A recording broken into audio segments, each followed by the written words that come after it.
Gracias amigos por estar con nosotros en un nuevo encuentro con la ciencia. En esta oportunidad tenemos a dos invitados egresados de la UNI, físicos, que tienen experiencia interesante en el sentido de abrir los ojos a los jóvenes científicos, abrir los ojos y dirigirlos un poco hacia la parte empresarial, a los servicios, que cambiaría un poco la vida de muchos de ellos concentrados totalmente en lo académico. Se trata de José Alarco, que está actualmente en Australia, y Ener Salinas, que vive en Inglaterra. Ambos han estado en Eh, varias universidades, en Suecia.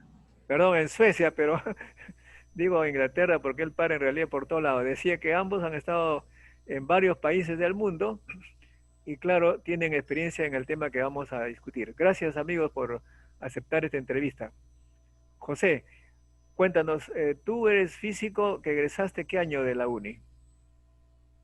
Egresé, si, si no me equivoco, ah, como en el 88. ¿Ingresaste? Ingresé, ah, ingresé como el 80, creo, el 81. Muy bien. Y luego, Salí del país en el 88. 88, ¿en qué países has estado?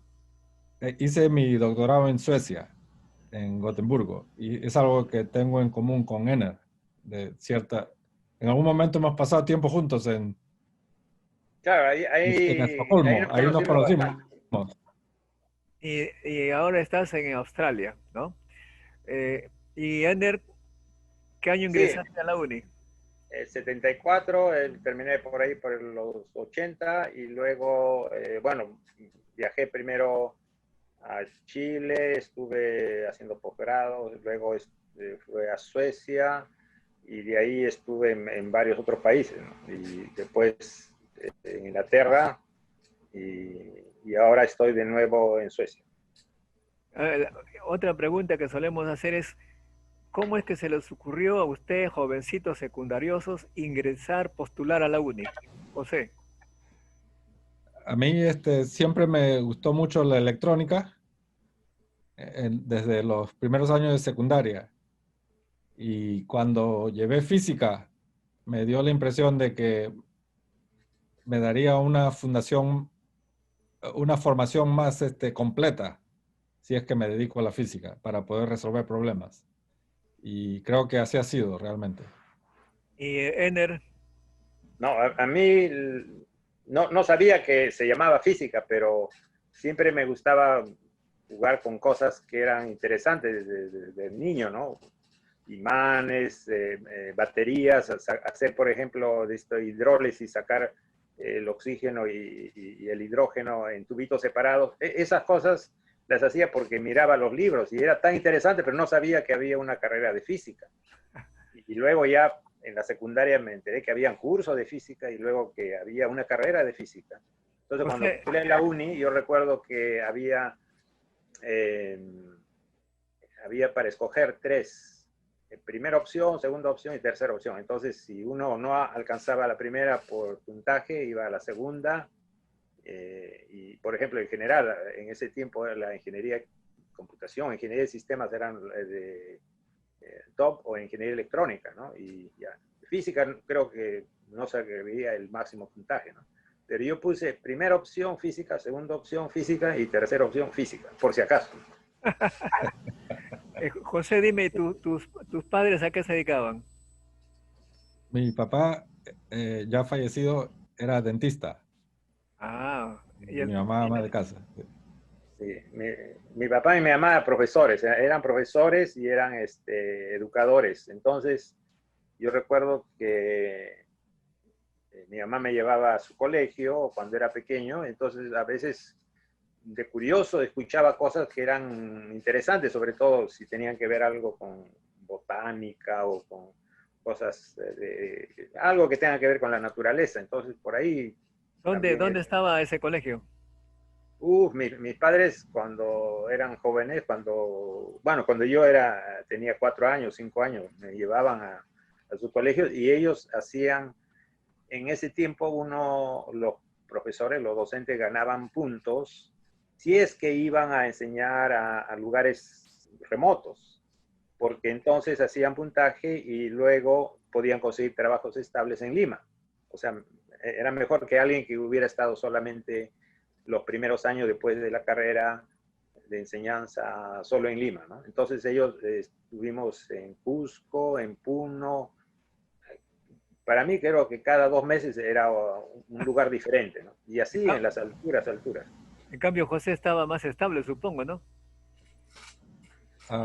Yo crecí en el Callao y en mi adolescencia en un momento nos mudamos a Barranco. Ah, bien. Ahora bien, la pregunta entonces que era la central.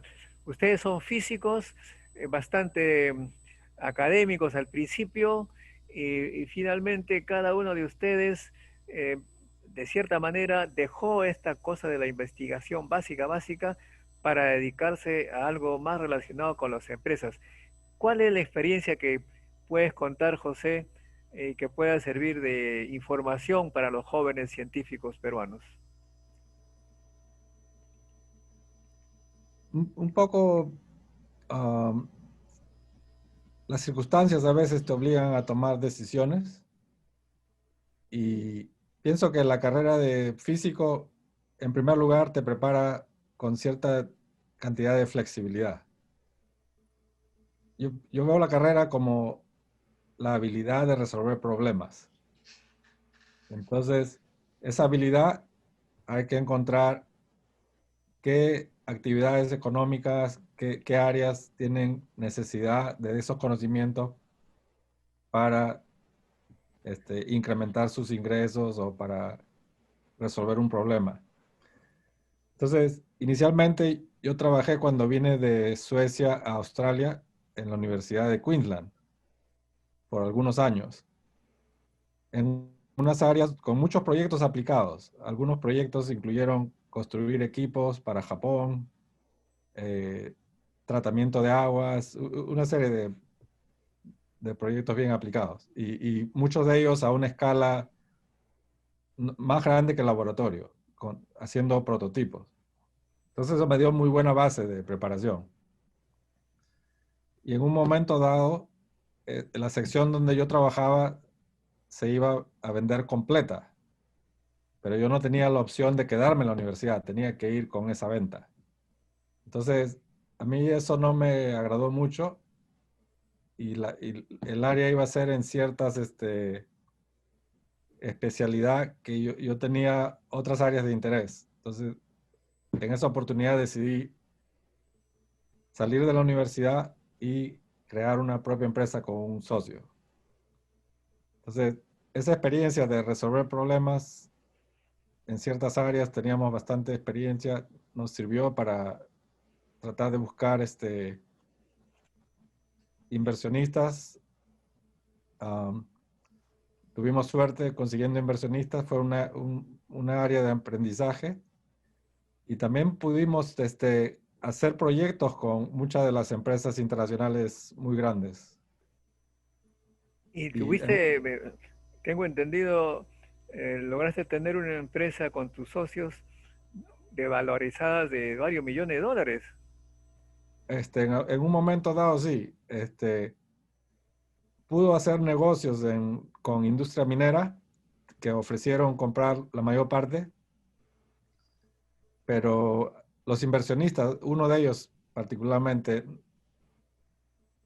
esperaban más por la venta de esa mitad de la empresa. Entonces, no se llevó a cabo, pero después con los años sucedió que era una buena oferta que no la tomaron en el momento dado. Esa empresa minera, su valor de acciones ha subido varias decenas de veces, así que hubiera sido un éxito financiero tremendo. ¿Cuál era el Pero servicio que daba la empresa? la empresa que nosotros creamos desarrollaba investigación para la industria. O sea, le desarrollábamos materiales, le resolvíamos problemas y tuvimos algunos contratos de investigación con empresas grandes alemanas y americanas. ¿Y los socios qué especialidad tenían? los dos principales éramos científicos, bueno, yo con más base de física y el otro con más base de geología.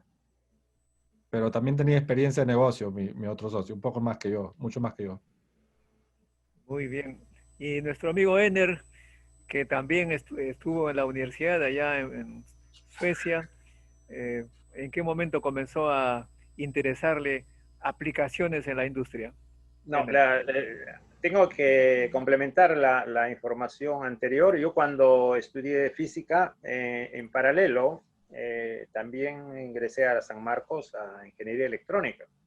Entonces, como en esa época habían bastantes huelgas y a veces había cierta discontinuidad entonces lo que yo hacía, me enfocaba en la que estaba abierta y luego si había alguna huelga, entonces aprovechaba la otra y al final terminé las dos carreras. Hice ingeniería electrónica, terminé ingeniería electrónica en San Marcos y entonces para ser complementario en la uni traté de hacer lo más teórico posible, ¿no? Entonces mi idea era terminar en física teórica y de ahí luego me traté de especializar en relatividad general y cosas así, pero yo ya tenía el background de ingeniería electrónica, o sea, ya podía trabajar en un laboratorio industrial, digamos. Entonces, eso yo ya conocía. Entonces, a lo largo de mi carrera, estuve en proyectos, por ejemplo, aeroespaciales, donde tenía contacto con ingenieros y me daba cuenta que las dos cosas eran completamente compatibles, ¿no? O sea, uno puede mantener el interés en la ciencia, digamos en astrofísica o en la ciencia pura, y a la vez estar en proyectos interesantes, ¿no? Entonces había gente que conocía que eran físicos teóricos y estaban calculando órbitas para enviar un satélites o satélites para rondear Mercurio, por ejemplo, y tomar fotos y hacer experimentos, ¿no? Y luego también proyectos para ondas gravitacionales en ese tiempo, ¿no? Donde recién empezaban a generarse esos proyectos. Pero luego también me di cuenta de que uno puede trabajar en una industria en que promueva la ciencia, que tenga como, que pueda utilizar la ciencia y la investigación como parte, y las empresas grandes tienen esa propiedad. La propiedad que, como son tan grandes, la IBM, la ABB o Hitachi, donde estoy ahora, tienen la propiedad de que tienen un departamento de investigación y desarrollo. Entonces, como tienen investigación y desarrollo, uno puede aplicar sus conocimientos en física, ¿no? Entonces, estuve en Inglaterra también en la universidad haciendo investigación, pero me di cuenta que era mucho más, que había mucha presión en la cuestión de ganar financiamiento, todo era la Comunidad Europea y ganar financiamiento, si no era difícil mantener un grupo o estar en un grupo de investigación. En cambio, y las postulaciones eran pues a la Comunidad Europea, los que ya han hecho eso se darán cuenta que son por lo menos unas 60 a 120 páginas de postulación que demoran 3, 4 meses completamente dedicados a hacer la postulación, si es que uno quiere tener, digamos, un 10% de chance de ganarla. Entonces, es bien competitivo eso y el tiempo que se requiere es tan grande que uno pierde bastante pierde el tiempo de la investigación en hacer postulaciones. Claro, uno después se especializa y entonces el tiempo es más corto. Pero me di cuenta que en la industria, en esos departamentos de desarrollo, investigación y desarrollo, las postulaciones no se hacen de esa manera. Basta presentar una página diciendo cuál es la idea nueva, y eso pasa al nivel de los que van a evaluar, y en general es aprobada, porque para eso uno lo contratan, para tener nuevas ideas, hacer innovación, y entonces uno ya confía, ellos ya confían de que si uno hace una propuesta, ya conocen el background, no es como en la Comunidad Europea cada postulación es nueva y cada postulación tiene que tener 100 páginas de evaluación, ¿no? Entonces, de ese modo, ahora tengo mucho más libertad, digamos, de dedicarme más a la innovación. Y justo lo que hacía antes, por ejemplo, electromagnetismo alrededor de agujeros negros, digamos. Ahora hago electromagnetismo aplicado a transferencia de potencia, diseños nuevos, cosas que todavía no han aparecido, ¿no? Y hacer patentes, ¿no? Todo eso ahora está relacionado. Y entonces, si tú me preguntas, ¿y dónde nació todo eso? Bueno, nació en el momento que yo estaba terminando la secundaria y me di cuenta de que a mí me gustaba mucho la física y la física teórica, pero a la vez hay una parte práctica en la vida, lo cual es también mantenerse, ganar dinero, tener un salario, y no son incompatibles. O sea, yo sigo haciendo investigación, hago lo que me gusta y tengo un salario, un trabajo que es permanente, ¿no? Y que me permite ir a congresos y tener vacaciones. Entonces, todo eso es algo, digamos, que es satisfactorio en ese sentido. Muy bien, interesante. Y José, ¿y tú en este momento dónde estás? ¿Qué actividades realizas? Ah, yo estoy bastante en materiales, materiales de baterías y también tengo bastante interés en materiales superconductores. En materiales de baterías cubro desde el diseño del material fundamental. Eh, yo mismo practicando, usando los cálculos de la teoría de densidad funcional, aprendí a... Prácticamente esta teoría de densidad funcional es la mecánica cuántica con un método de computación. Entonces, uno dibuja la estructura del cristal y a partir de eso el programa te calcula las propiedades electrónicas y magnéticas. Entonces, yo mismo con el tiempo, sistemáticamente calculando, entendiendo, interpretando, comparando con experimentos, he aprendido a calcular y he obtenido resultados que son fundamentales para entender las propiedades de las baterías. He tenido suerte también de tener acceso, por ejemplo, al sincrotrón australiano. Ya he estado como 4 veces ya y tengo 2 propuestas que están en camino. Cada de esos experimentos por día es un equivalente como a $30,000 de valor. Y los experimentos son 4, 3, 4 días, así que es bastante contribución a la investigación. Y también estoy en el otro extremo de la parte aplicada.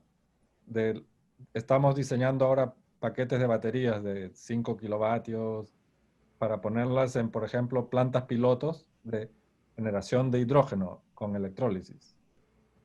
Entonces, cuando uno está desde ese aspecto fundamental al aspecto aplicado, es cuando uno realmente empieza a entender cuáles son los problemas reales, no el problema académico para publicar un artículo nada más. El problema real donde hay el interés práctico. Entonces, a través de esta importancia que las baterías se están teniendo en el mundo, y como Australia es muy rico en los productos minerales de las composiciones de interés actuales, que son litio, níquel, cobalto, manganeso, Australia ha visto que puede generar mucha industria a través de involucrarse en el desarrollo de baterías. Así que las empresas mineras están poniendo bastante dinero. Muchos de mis proyectos ahora son financiados por empresas mineras. Ah, qué interesante. Bueno, y ahora, ustedes son peruanos, conocen la realidad peruana, han participado en este 19º sí, reencuentro de física. ¿Qué consejo le podrían dar ustedes a los científicos peruanos, a los profesores de la Universidad de Ingeniería y otras universidades, a las autoridades y a las empresas que aparentemente todavía no nos damos cuenta de esa fuente de riqueza que puede ser la aplicación del conocimiento en la industria. José. Bueno, yo pienso que tiene que haber, para empezar, comunicación entre las diferentes partes interesadas. La industria tiene que comunicar más claramente o entender primero cómo la ciencia puede contribuir a su desarrollo, a generar más ingresos. Y la parte de la ciencia tiene que también estar más abierta a escuchar a la gente. La industria le dice, necesito tal cosa, necesito tal cosa. La ciencia tiene, quizás, alguno tiene sus áreas de preferencia. Entonces, quizás uno tiene que hacer un compromiso.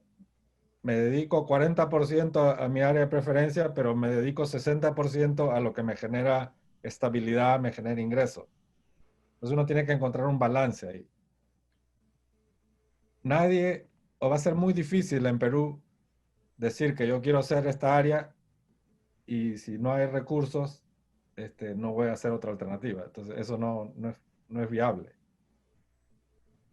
Uno tiene que crear dentro de las oportunidades, buscarlas, las que le pueden generar cierto ingreso que le da la estabilidad. Una vez que tiene la estabilidad, uno puede realmente hacer la ciencia, porque si no, es muy difícil preocuparse cómo me gano el día y estoy resolviendo un problema que requiere mucha concentración y mucha ciencia. Entonces, es cuestión de entender la realidad local y hacer ese compromiso de resolver problemas para los cuales hay dinero disponible. Por ejemplo, la medicina. La medicina tiene ciertos recursos en Perú. La ciencia puede aportar nuevos instrumentos, nuevas técnicas, interpretación de imágenes, una serie de cosas. La ciencia tiene que mostrar, yo puedo añadir valor a tu tratamiento médico, a tu actividad económica, porque la aplicación de la medicina es una actividad económica. Y entonces así valoran su participación. Y al valorar su participación, el científico en un momento puede decir, y mis costos, mis ingresos tienen que ser a este nivel, si no, ya empieza a tener opciones. Entonces, yo creo que también hay que hacer la parte política, la gestión, pedir que el gobierno trate mejor a las universidades, pero hay que hacer todo en paralelo. Y una sola, como en inglés dice, no pongas todos tus huevos en una sola canasta, porque todo se puede quebrar. Tienes que perseguir todos, y alguno va logrando progreso, por otro lado otro progreso, y de repente al final se vuelve una masa crítica y todo el mundo se beneficia, ¿no? Muy bien. Y Ener, ¿cuál es tu idea para los peruanos? ¿Qué consejo puedes darnos aquí, los que quedamos acá en Perú? Claro, siendo físico hay un potencial cuando uno es físico, ¿no? Entonces yo te puedo dar más o menos algunos ejemplos. Digamos, si ustedes han leído el libro, hay unos libros de Feynman, ¿no? De divulgación, y uno de ellos es uno que él se involucra o lo involucran con el accidente Challenger a resolver un problema, ¿no? Es decir, usted va a ser miembro de la comisión que investiga el accidente Challenger. Y él dijo, ¿y eso tiene que ver con Washington? Claro, si eso viene del gobierno. Entonces él dijo, jamás, porque él ya tuvo la experiencia de que en la Segunda Guerra Mundial él participó en el proyecto Manhattan, por lo tanto, no quería saber nada con Washington porque todos los físicos quedaron un poquito mal después de haberse lanzado las bombas en Hiroshima y Nagasaki. Entonces él no quería saber nada de eso. Pero ya habían pasado pues mucho tiempo, estamos hablando de los 86 más o menos, de esa época, ¿no? Del accidente. Entonces su esposa lo convenció, le dijo, y además Feynman dijo, pero ¿qué puedo hacer? ¿No? Yo soy físico. Y su esposa le dijo, mira, van a haber otros científicos ahí, otros técnicos, ingenieros, un montón de gente que conoce, que son especialistas. Tú no eres especialista en el Challenger, sin embargo, tú puedes estar como un ratoncito, como eres, ¿no? Científico, yendo y viendo y viendo dónde hay problemas y con tu capacidad de físico los puedes solucionar, cuando otros podrían no darse cuenta de ese problema. Entonces, después de pensarlo un poquito, Feynman aceptó esto y hizo un reporte del Challenger. Él descubrió, en principio descubrió, ¿no? Y aparentemente ya se conocía, pero querían que alguien lo descubriera, que la razón principal del accidente era La temperatura. que la temperatura hacía que el círculo, el anillo de caucho no funcionaba como debería funcionar a temperaturas muy bajas. Y en la presentación final hay un video ahí que muestra que como lo haría el profesor Balki, por ejemplo, ¿no? Pone un pedazo de GB dentro con unos forceps, los pone y dice, acá es elástico, lo pone en agua con hielo del hielo que pidió en la mesa a la chica que estaba sirviendo el agua, ¿no? Y puso y se congeló y dijo, ven, ahora ya no funciona. Eso es una capacidad que tiene el físico de darse cuenta de cosas que a lo mejor para otros es muy complicado o no ven la solución así. Y el ejemplo que puso era muy, muy práctico, ¿no? La gente lo entendió y salió en las noticias. En primera plana, en las noticias salió que el científico Feynman había demostrado en la reunión final exactamente para que todos entendieran cuál había sido la razón del accidente.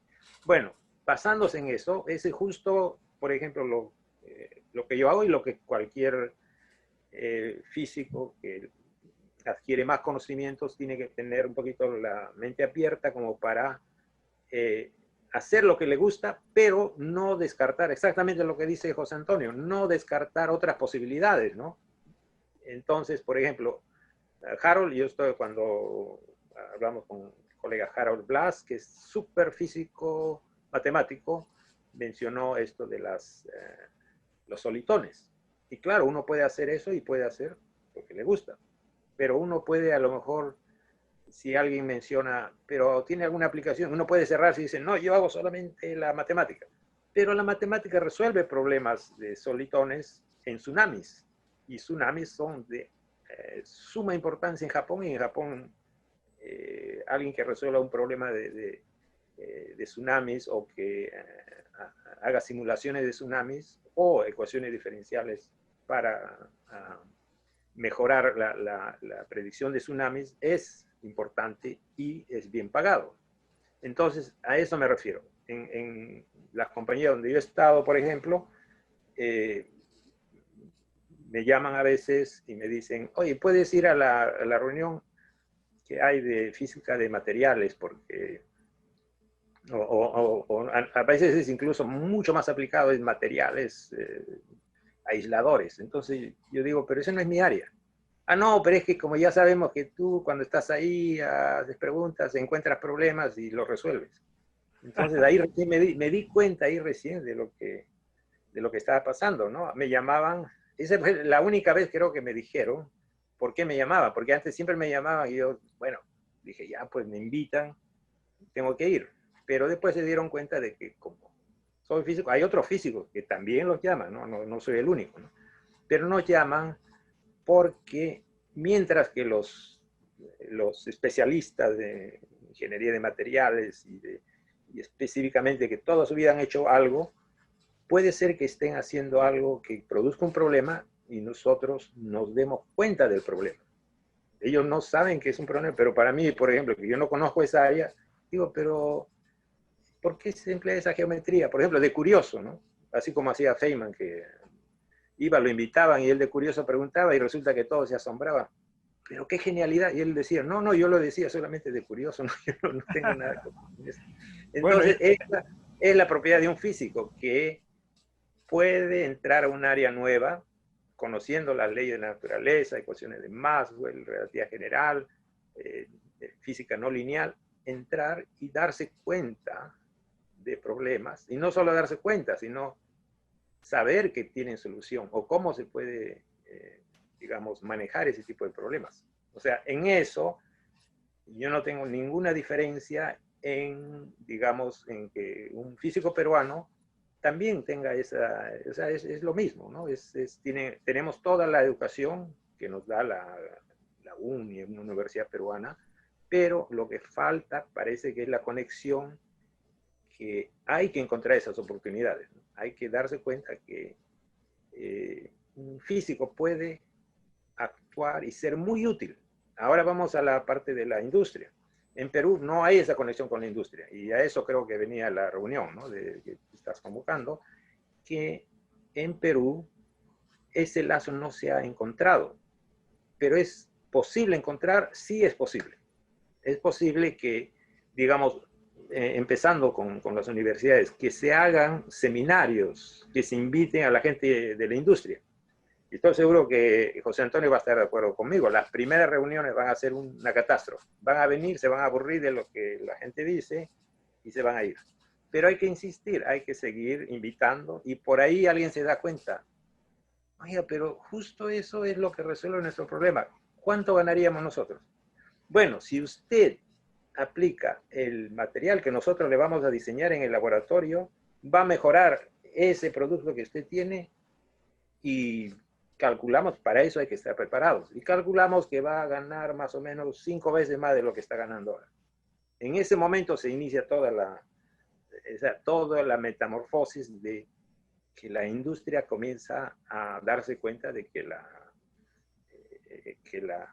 universidad o que el centro de investigación sí es necesaria en la industria para mejorar las cosas, para al final ganar dinero, porque eso es lo que la industria al final requiere. Yo estoy seguro que José Antonio tiene alguna experiencia parecida.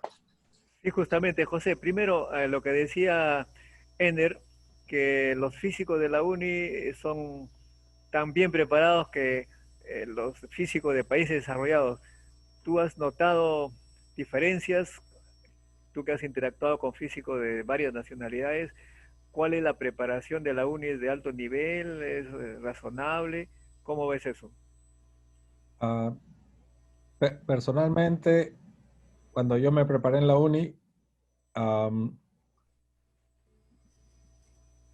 yo tenía un poco hasta de temor del acceso a los equipos experimentales, un poco por ese temor de que si uno comete un error que a veces es inevitable, se va a dañar el equipo y puede demorar muchos meses en repararse, y uno afecta a todo el grupo. Entonces, yo me enfoqué más en la parte teórica, en hacer muchos cursos de matemáticas, de la física de los estados sólidos avanzados. Y por suerte, cuando fui a Suecia, ya me hice amigo con algunos de los técnicos, conversando con ellos. Dicen, no, si nosotros estamos aquí porque las cosas se van a dañar, es inevitable, a veces hay un error humano. Entonces ya empecé como a relajarme un poco y hice bastante trabajo experimental de microscopía electrónica. Y por suerte, cuando vine a Australia, los proyectos que hice fueron bastante de ingeniería química prácticamente. Áreas que yo no sabía de un comienzo, pero tenía confianza en mi habilidad de resolver problemas y los aprendes, ¿no? Y igual cuando hice negocio, no, tengo la idea de que hay una oportunidad ahí tremenda, tenemos los conocimientos para desarrollarla, y algunas cosas las aprendes en el camino, entonces hay que tener así confianza, ¿no? La preparación me parece que es buena. Depende también qué tan dedicadas las personas son, porque si no todos se dedican igual, no van a estar muy preparados. Acá, por ejemplo, la preparación es buena, pero yo veo que los estudiantes tienen muchos cursos y encima tienen que a veces trabajar para poder sobrevivir.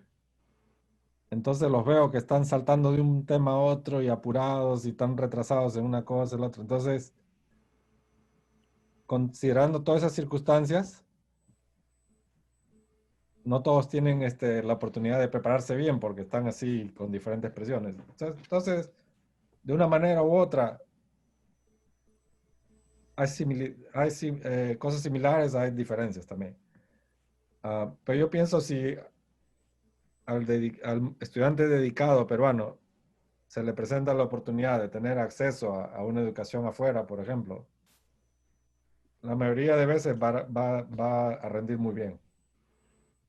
Bueno, finalmente veo que en los tiempos que ustedes salieron de Perú y en los tiempos míos todavía más, era difícil salir porque no había mucha información, pero hoy en día con la internet los jóvenes veo que se comunican con los científicos extranjeros, aun si nunca la han visto físicamente, se comunican, proponen ideas y finalmente terminan yéndose.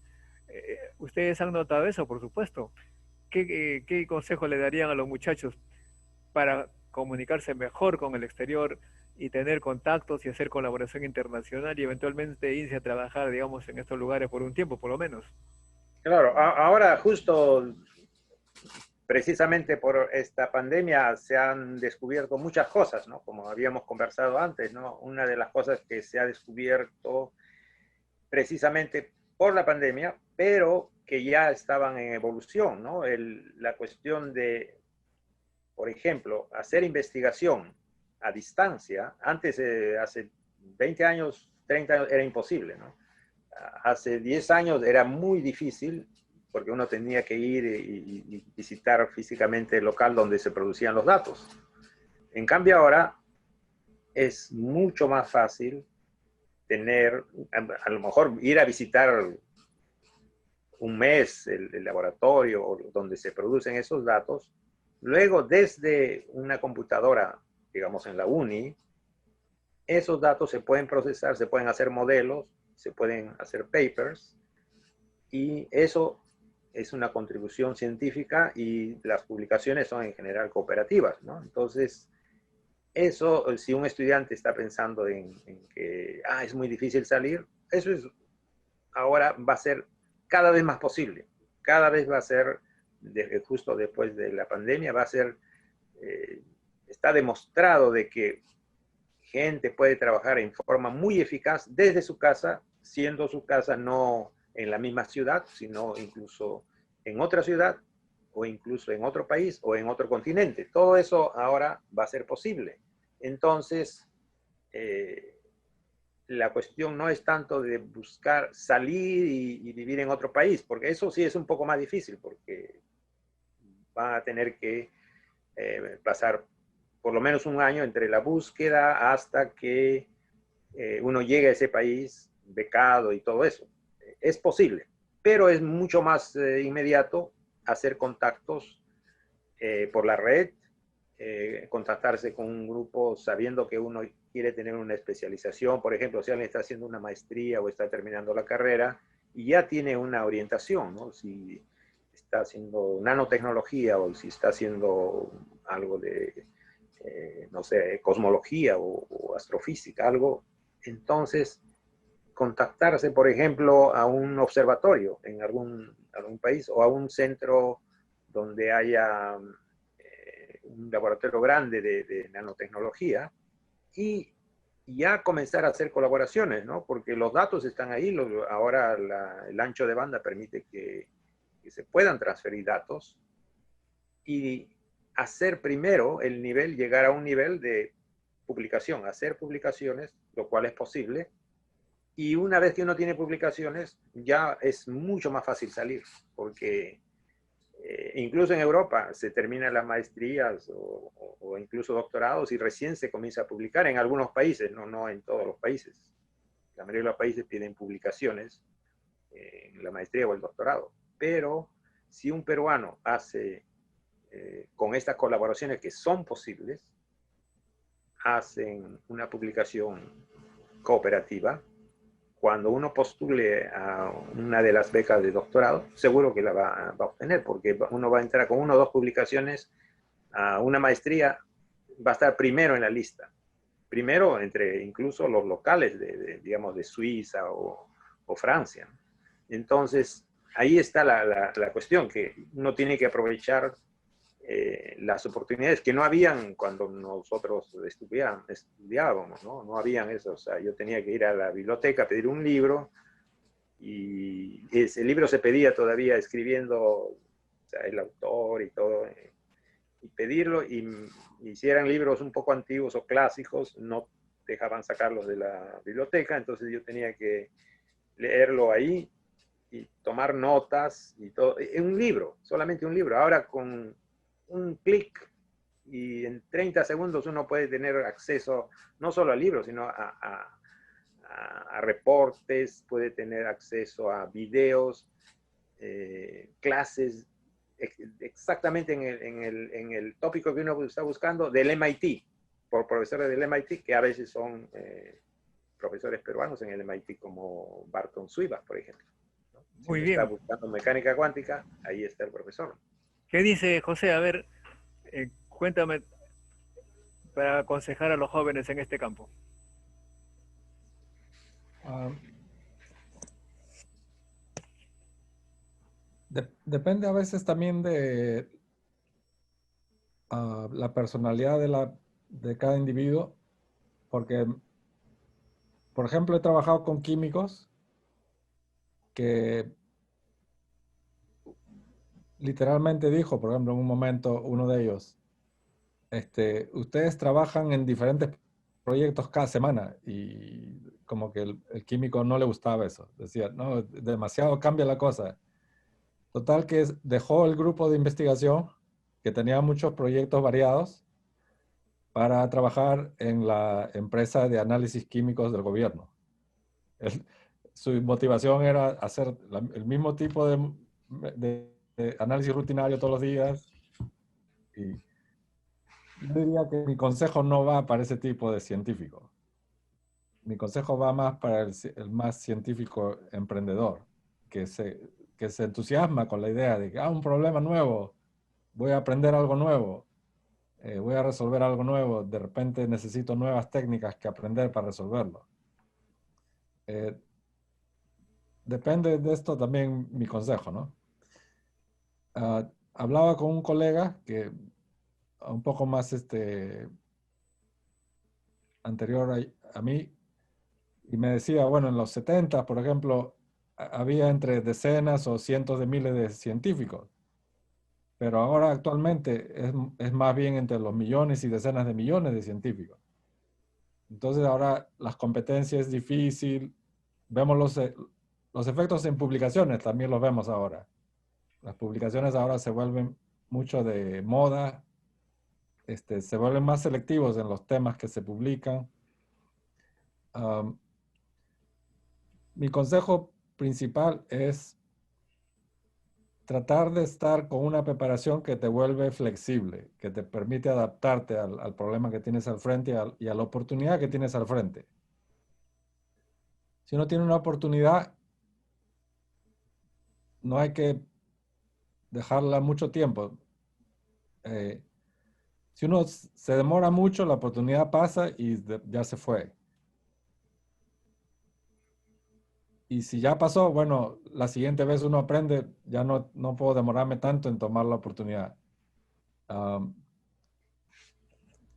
en esa flexibilidad me parece que es una base muy importante, y las habilidades que te permiten generar ingreso también son muy importantes. Si, por ejemplo, uno aprende suficiente a hacer instalaciones eléctricas, de repente hasta es bueno tener el permiso para poder hacerlas, y eso le da una base de trabajo.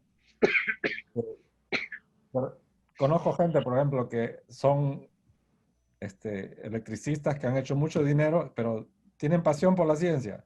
Han ahorrado dinero y después dicen, ahora ya no voy a trabajar, voy a dedicarme a hacer ciencia. Eso he conocido gente acá. Um, Hay gente que ha hecho su dinero, por ejemplo, con electricidad, y después han formado una empresa y lo que están haciendo ahora es desarrollo de productos que requieren mucha ciencia. Entonces, tener una base que a uno le da la estabilidad económica ayuda mucho, es importante. Entonces, todas esas habilidades como soldadura, instalaciones eléctricas, no está de más si es que uno tiene parte de la formación. Idiomas, saber escribir bien también es muy importante. Y no lo digo ligeramente. Acá yo superviso gente que ya recibió el doctorado y cuestiono su habilidad de escribir. No escriben muy lógica, coherentemente. Entonces, escribir bien es una habilidad no solo para científicos, para cualquier trabajo. Y es sorprendente, pero sucede. La gente se preocupa mucho de la parte técnica, son muy expertos en apretar los botones para usar el equipo, pero cuando uno va y dice, bueno, hagamos la discusión fundamental, ¿qué técnicas debemos usar? Ahí como que ya pierden a veces los argumentos para presentar. Entonces una buena formación teórica de los conceptos es muy importante. O sea, hay que encontrar el balance, hay que encontrar la flexibilidad y hay que encontrar las herramientas prácticas que te permiten la estabilidad. Ese es más o menos mi resumen. Muchas gracias, muy interesante la conversación, sobre todo para los jóvenes físicos y químicos, matemáticos. Conozco casos de matemáticos en países del norte que vienen a buscarlo en helicóptero desesperados de las empresas porque los matemáticos es que saben resolver problemas, también los físicos matemáticos. Bueno, para terminar, amigos, estamos en el 60 aniversario de la Facultad de Ciencias. A cada uno de ustedes, por favor, un saludo a vuestra alma mater, comenzando por Ener. Bueno, la alma mater, la UNI y la Facultad de Ciencias, claro, significa mucho para mí, especialmente yo aprecio las enseñanzas del profesor Balke, que incluso después que yo salí y regresaba, cada vez que regresaba lo contactaba porque teníamos bastante en común que discutir. Entonces, yo envío a toda la Facultad de Ciencias por el 60 aniversario muchos saludos y muchos éxitos y que, bueno, sigan saliendo profesionales que también puedan a colaborar y contribuir con el avance de Perú, no solamente personal. ¿Sí? Gracias. José. Sí, para mí la UNI fue y sigue siendo como una familia extendida. Ahí tuve entre las mejores amistades de mi vida, las he tenido ahí, con amigos que he conocido a través de la UNI. No solo estudiantes, sino profesores, trabajadores, gente de la oficina. Y es una parte de mi persona, las experiencias que he vivido en la UNI. Y por eso siempre tengo ese interés de cuando muchas veces cuando voy a Lima, que no es tan seguido, una buena parte del tiempo que lo paso en Lima lo paso visitando la UNI, y más que a familia a veces. Entonces es algo así que a veces mi familia me reclama eso, pero ese es mi espíritu, ¿no? Para mí la UNI es algo muy especial. Muchas gracias, amigos. Fueron entonces Ener Salinas, actualmente en Suecia, y José Alarco en Australia, físicos egresados de la UNI que han hecho una carrera exitosa en el mundo y saludan a su alma mater en su 60 aniversario. Gracias, José. Gracias, Ener. Sí. Gracias, Modesto. Gracias, gracias. Hasta luego. Y con nosotros amigos será hasta un próximo encuentro con la ciencia. Chao. Hasta luego. Chao, chao.